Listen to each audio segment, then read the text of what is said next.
We're here today with Coltt Winter Lepley.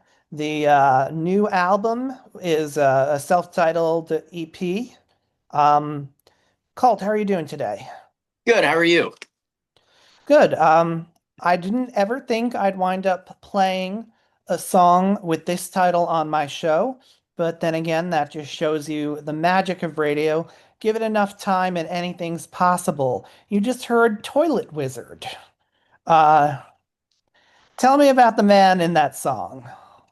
The story is I originally wrote Toilet Wizard for my dad. I wrote a really pretty song for my mom for Mother's Day one year. And, I don't play it that often because I try to keep it special. And I don't know if he got jealous necessarily, but he said, "Hey, why don't you write me a song?" And I said, "Yeah, I'll write you a song." And Toilet Wizard came to be. Um, and then from there, it just kind of highlights. I made the joke on another interview not too long ago. I said, if a million people hear Toilet Wizard, dozens of blue collar father children relationships will be healed. So, you know, we'll see. But yeah, I've seen people at live shows, cry after the song and they're reminded of their own parents and things like that. But yeah, it's been very special. So, you talk about healing blue collar father-child relationships. What was the one you grew up in like? I was very now I mean now I'm still in my 20s, don't put me in the grave yet, but having the perspective of being an adult and moving away and things like that.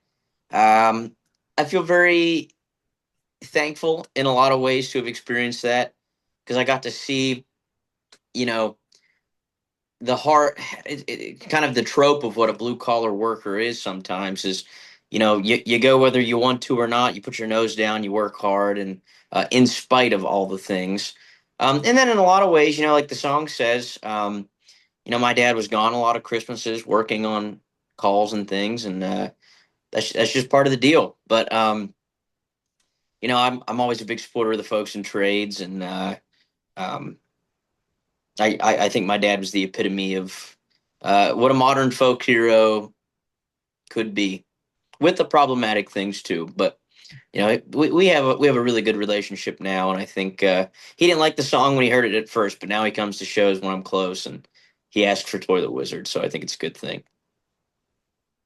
Yeah, I feel like most heroes these days have some problematic aspect, but um, we are, I think, living in a strange era.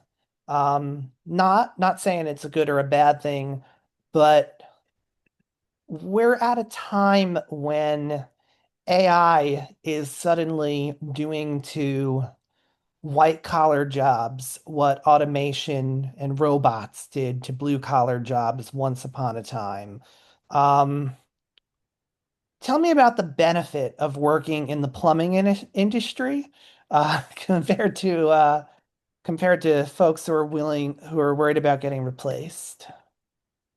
Well, let me say this with a long roundabout answer is, I'm a folk singer. There's an old folk song called "Pagan All," and it talks about a shoe pegger who can, you know, in the time it takes a human to do one, a machine can do 15 shoes. That's a really old folk song from the 1800s. You know what I mean? So automation and these types of issues, it's as simple as John Henry versus the steam drill.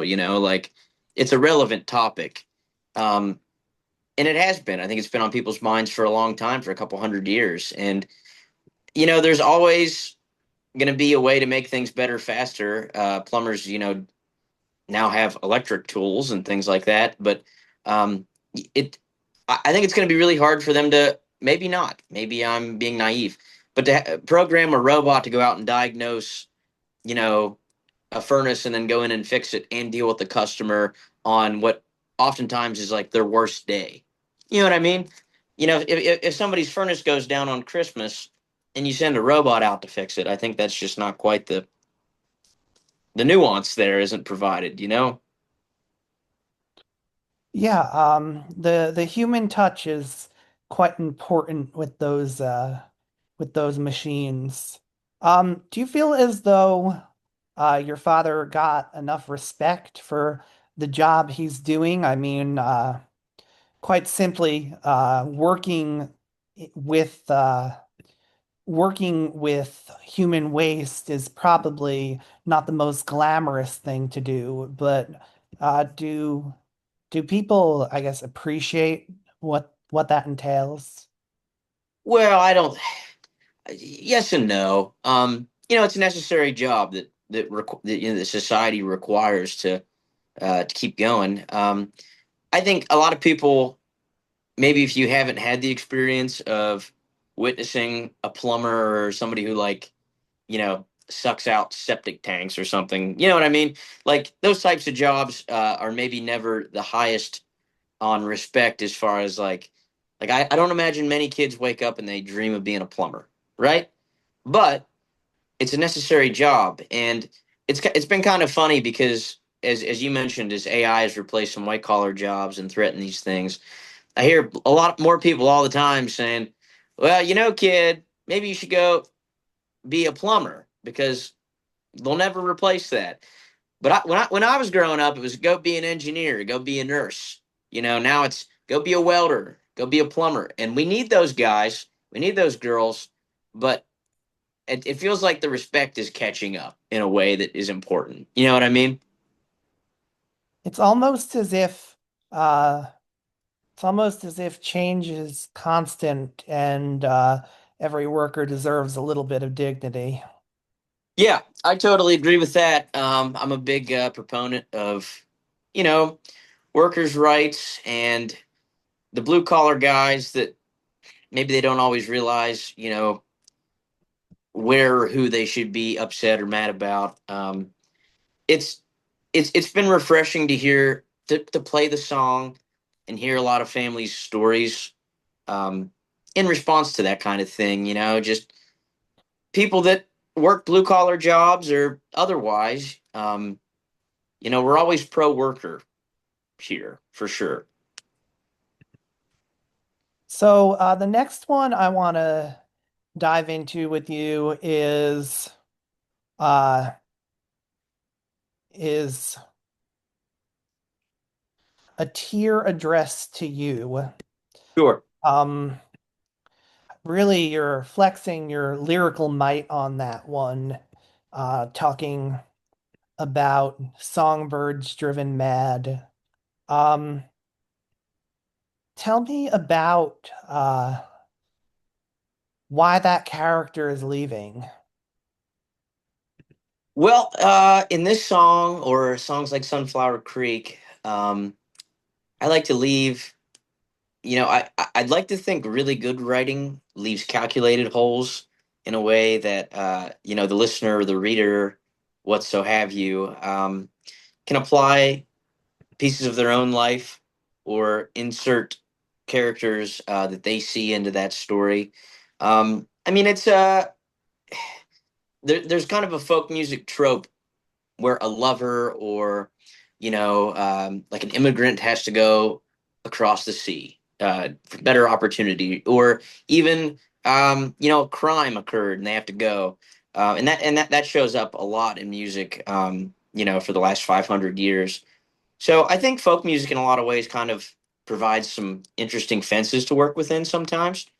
So I don't want to give too much away on what it means for me. I know what it means for me, but I think it's always interesting to hear listeners' interpretations of what it is. You know what I mean? I know it was a non-committal answer, but No, you pretty firmly committed to what you had to say. yeah. Um, so I like that you're really into the history of these folk songs. Like you are you're very much, I feel like, trying to be at least somewhat in line with these histories. Well, I certainly subscribe to the Woody Guthrie Pete Seeger page of what it takes. Does that make sense?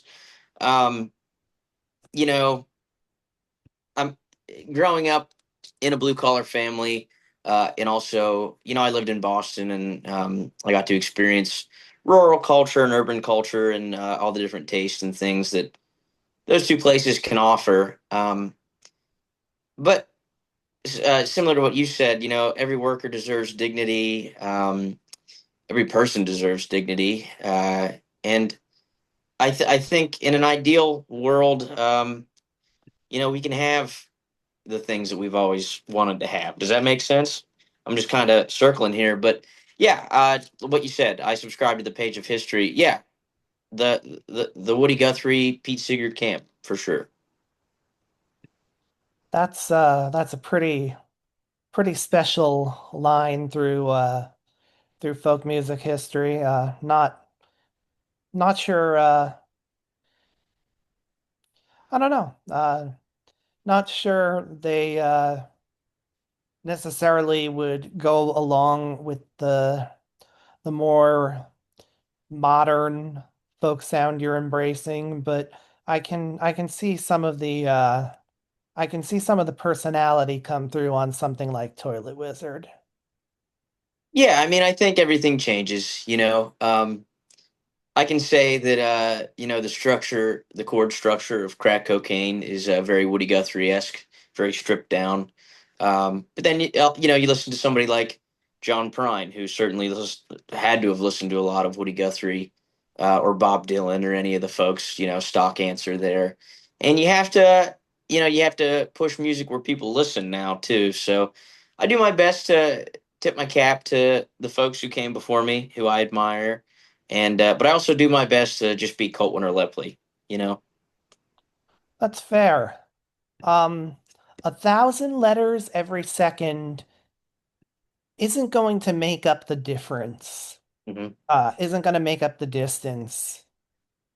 Tell me about that sentiment of wanting it, meaning it bad enough isn't enough. I think that's a universal experience. I think everybody's, whether it's a partner, or a family member, or, any of the experiences. Sometimes circumstances don't work out, or opportunity comes and you got to go, or maybe it's as simple as wrong person, or excuse me, right person, wrong time. Any of those things fit, but I think a universal human experience, which is kind of what my job I feel like is highlight those things. Is everybody everybody's wanted something, and maybe it just wasn't going to work out. Yeah, I sort of like the way you explain that, even 1,000 letters, it's just not enough to change reality, the overwhelming sentiment. Um, Tell me about that character letting go in a way at the end, or at least acknowledging that this isn't going to happen for him. And just kind of to build off of the last one, there is, I think, another universal human experience, is loss, and the acceptance of loss, maybe the healing of that. Um, yeah, I'm not here to say loss, or any kind of any of moving on is gets easier, but I think you get used to it in time, and it heals things. And I think it's just the idea that you know what you're going through right now, whatever that is to the listener, is maybe it sucks really bad, but that doesn't mean 10 years from now, 5 years from now, a month from now, you look back and you've had some space from whatever that loss was, and it doesn't improve your situation. Yeah, it feels almost like at the end he's letting go of the reality, but not of the dream. I like that. I like that. We're gonna hear a tear addressed to you, and we'll be right back.